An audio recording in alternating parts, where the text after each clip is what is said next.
नमस्कार दोस्तों। तो आप सबका सुमित की जीपीटी यूट्यूब चैनल पर स्वागत है। हमने जो दशावतार के बारे में सुना है वो विष्णु जी के 10 डिफरेंट इनकारनेशन को रिप्रेजेंट करता है और ये अवतार पृथ्वी को और वहां के लिविंग एंटिटीज को डिस्ट्रक्शन से बचाने के लिए लिए जाते हैं। तो इस वीडियो में हम विष्णु जी के फर्स्ट अवतार के बारे में सीखने वाले हैं। ये अवतार का क्या सिग्निफिकेंस है इसके बारे में चर्चा करने वाले हैं। तो यह है महायुगास के सीरीज का 3rd एपिसोड, मत्स्य अवतार। हिंदू महाकाव्य के अनुसार महायुग के पहले मनुष्य मनु या राजा सत्यव्रत को बाढ़ से बचाने के लिए और हयग्रीव नाम के राक्षस से वेदों को पुनर्प्राप्त करने के लिए विष्णु जी ने यह अवतार लिया था। जब यह ब्रह्मांड पहली बार शुरू हुआ तो ब्रह्मा जी ने विष्णु जी से वेदों को प्राप्त किया था, जो इस भौतिक दुनिया की रचना और निगरानी करते हैं। और Brahma ji is the first created being on the universe और उनकी बॉडी इंफॉर्मेशन से बनी है, या संस्कृत में कहे तो बुद्धि से बनी है। इस अर्थ में he is like super conscious super computer. और बोला जाता है कि विष्णु जी से वेद प्राप्त करने के बाद ब्रह्मा जी ने हमारे ब्रह्मांड के निर्मित का काम शुरू करने से पहले कुछ समय के लिए आराम किया था। हालांकि जब वो सो रहे थे तो हयग्रीव नाम का राक्षस उनके पास आया और उसने वैदिक ग्रंथों को ही चुरा लिया। वेदों के बिना ब्रह्मा जी जानते थे कि मानवता केवल अपमानित होती जाएगी और इसीलिए उन्होंने हयग्रीव को हराने के लिए विष्णु जी से मदद मांगी। और इसीलिए विष्णु जी मत्स्य अवतार में प्रकट हुए और उन्होंने हयग्रीव को हराया और वेदों को दोबारा ब्रह्मा जी को लौटाया। उसके बाद चाक्षुष मनु के शासनकाल में सत्यव्रत नाम का एक राजा था, जो एक महान शासक था। और यह राजा सत्यव्रत केवल पानी पीकर जीवन निर्वाह करने की तपस्या कर रहे थे। एक बार कृतमाला नदी के किनारे पर तपस्या करते समय और अपने हाथ से भगवान को पानी ऑफर करते समय उन्हें एक छोटी मछली मिलती है और उस मछली ने राजा से सुरक्षा की गुहार लगाई और राजा से उसे सुरक्षित स्थान पर रखने के लिए कहा। हालांकि राजा को यह पता नहीं था कि यह छोटी मछली स्वयं विष्णु जी है।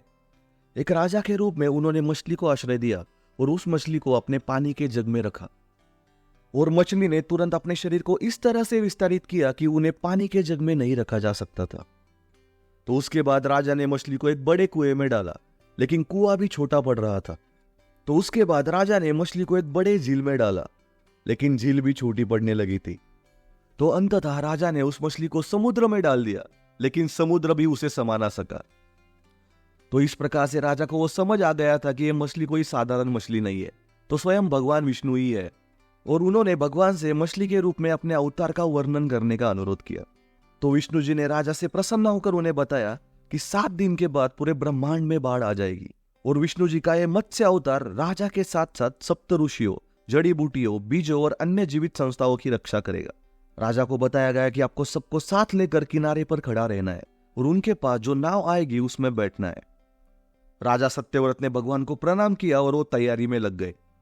समय आने पर जब प्रलय आई तब राजा ने एक नाव को उनके करीब आते देखा। सप्त ऋषि, जड़ी बूटी और कुछ जानवरों के साथ वो जहाज में चढ़ गए।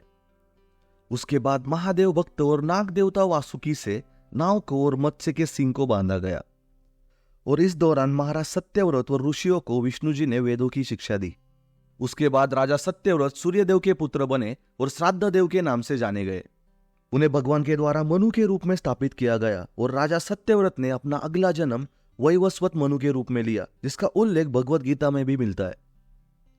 तो भगवत गीता के 4th चैप्टर में पहला नंबर का श्लोक है, श्री भगवान उवाच इमं विवस्तते योगम प्रोक्तवान हमवयम विवस्वान मनवे प्राहम मनुरिक्ष्वा कवे ब्रवीत।